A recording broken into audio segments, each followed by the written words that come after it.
Somewhere along the way, productivity became our religion. We worship at the altar of getting things done, forever chasing the high of checking off one more task. But here's the truth nobody wants to hear. This race is rigged. You can't win.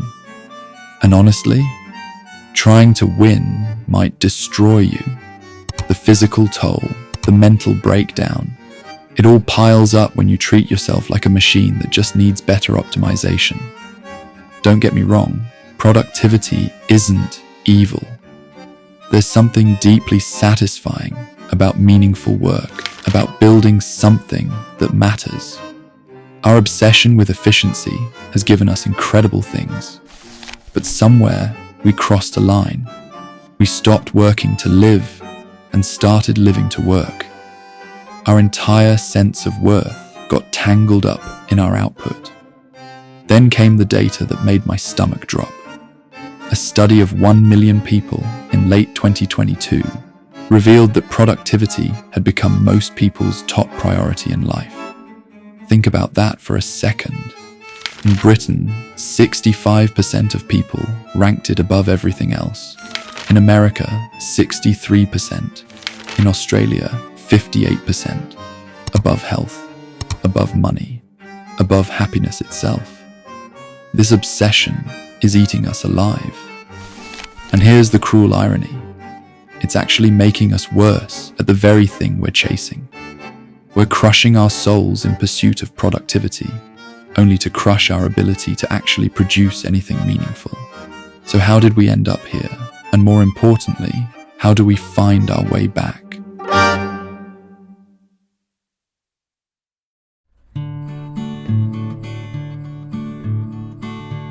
The Protestant work ethic planted the first seeds. The idea was simple and severe. Hard work earns God's favor. Laziness condemns your soul. When Protestant settlers arrived in America, they didn't just build businesses. They built monuments to this belief. Work became sacred. Rest became suspect. That philosophy still echoes through our culture today. Though most of us aren't thinking about heaven when we pound energy drinks at midnight to meet a deadline. We're thinking about money, success, survival. You could blame capitalism for this mess. And sure, you wouldn't be wrong. But that's like blaming gravity when a plane crashes. Technically accurate, but not particularly useful. The real story is more complicated and more recent.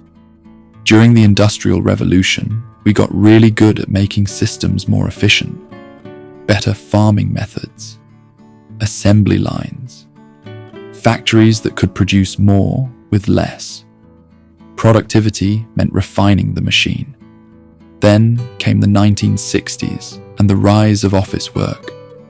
Suddenly, jobs moved from factory floors to desk chairs. We still wanted to boost productivity, maybe even more desperately than before, but we stopped trying to fix the systems. Instead, we started trying to fix the workers. Nobody asked how to make an office run better. They asked how to make office workers work harder. The burden shifted from the organization to the individual. Productivity became personal. Productivity became your problem to solve. Think about how absurd this is. The Industrial Revolution didn't perfect factory systems overnight. Henry Ford spent enormous amounts of time and money developing new tools, new methods, new infrastructure. But today, we expect ourselves to wake up and reinvent the assembly line every single morning. And we expect to do it while still executing all of our regular work at the same time. We're trapped in this outdated mindset that more is always better. There's no ceiling on what we should be able to produce. And when you buy into this logic, you're forced to choose between your professional ambitions and your personal life. Want to hit that deadline? Skip the bike ride with your partner. Need to finish this project. Eat lunch at your desk. Again, our personal and professional lives are locked in a cold war. Eventually, one side will collapse. And honestly, It's becoming painfully clear which side is losing.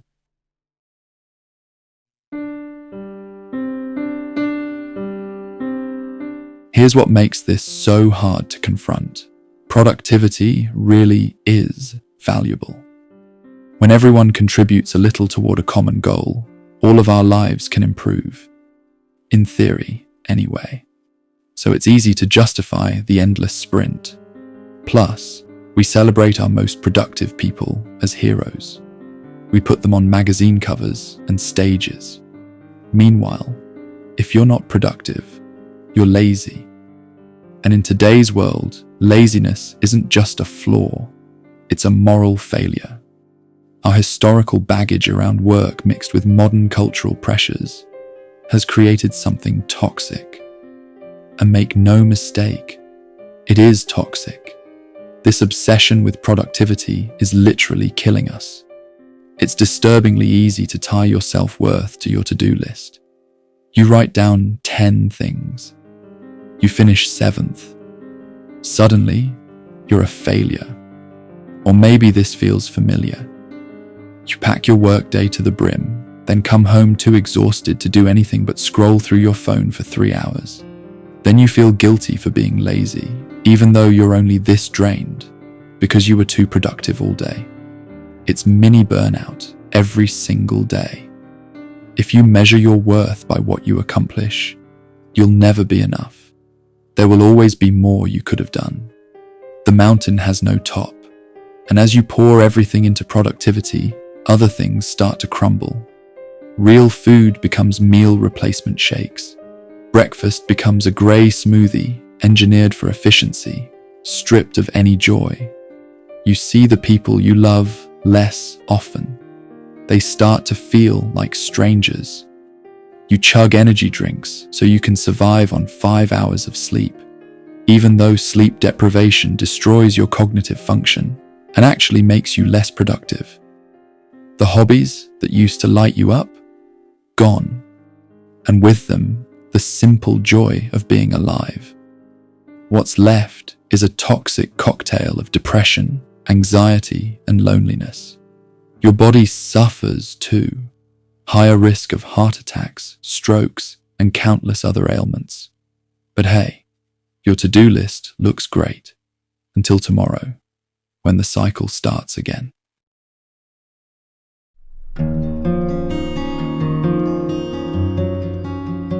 There's a massive industry built around productivity optimization. Books, gurus, YouTube channels, TikTok creators. Everyone has a hack, a system, a secret. Here's the thing, none of it works. In fact, trying to optimize your productivity is one of the best ways to guarantee you'll be less productive. Take any random productivity hack, bulletproof coffee, time blocking, mushroom supplements, whatever. Each one is just another task on your already overwhelming list. And when you inevitably forget to do them because you already have too much to do, you feel like a failure all over again.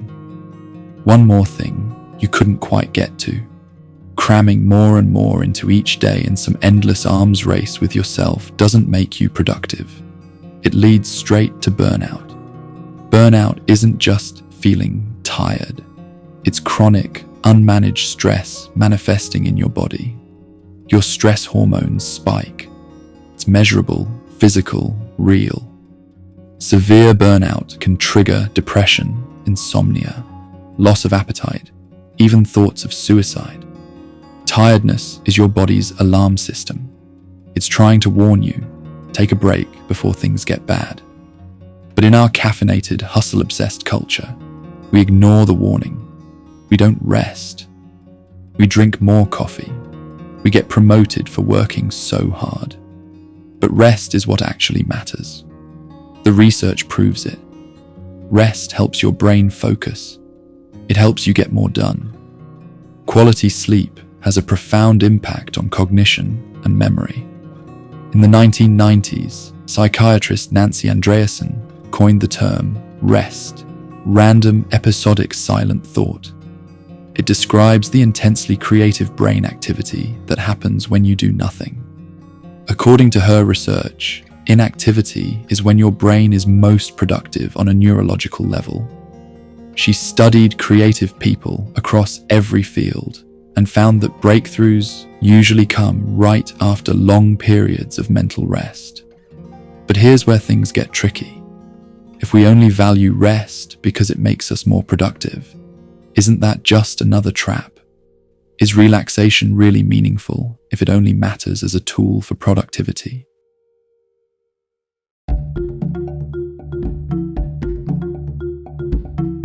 So what if we questioned the entire concept of productivity from the ground up? It would be easy for me to sit here and say, just stop working so hard. Quit your job. Take a year off. But most people can't do that. A single parent raising 3 kids on a tight budget can't take daily walks in the forest. It's just not realistic. But here's what I believe. Rest is still her right. Our culture has stolen that right, but it's still hers. So maybe the answer isn't to accept that some people don't deserve rest. Maybe the answer is to redefine what productivity means and what activities count as productive. There's an old Taoist story by Zhuangzhou called The Useless Tree that might help here. A carpenter walks through a forest and comes across the most massive tree on the mountain. It's ancient, enormous, magnificent, but its bark is gnarled and twisted, full of knots. Those knots mean the wood is worthless for building. So the carpenter declares the tree useless. That night, the tree appears to the carpenter in a dream. It tells him, fruit trees get torn apart the moment their fruit ripens. Hardwood trees get cut down the moment they mature. I have spent my whole life striving to be useless. That uselessness is why I've lived longer and grown larger than any other tree in this forest. The tree has a point. Think about the squirrels that eat its acorns, the insects living in its branches, the creatures finding shade beneath its canopy. But still, we call it useless. Just like the carpenter, our definition of productivity is painfully narrow. The activities we label as least productive, relaxing, simple hobbies that require little effort, are often the ones that make us happiest. And in a professional context, if someone wants their company to be as productive as possible, maybe they should squeeze the systems harder, not the people. Instead of demanding that employees individually produce more and sacrifice their personal lives, maybe we should demand that our work systems produce more. When your boss says the company needs to boost productivity, maybe that's his problem to solve, not yours. Henry Ford wasn't a hero of the working class, far from it. But he didn't just tell workers to build more cars. He created the assembly line. He fixed the system. But we can't even have these conversations anymore. We've accepted that it's up to each individual to output more work. Any attempt to manage your workload gets labeled as laziness. So next time you skip lunch to finish a report, ask yourself, what am I producing? For whom? And why? Because here's what I believe. Creating happiness counts as being productive too.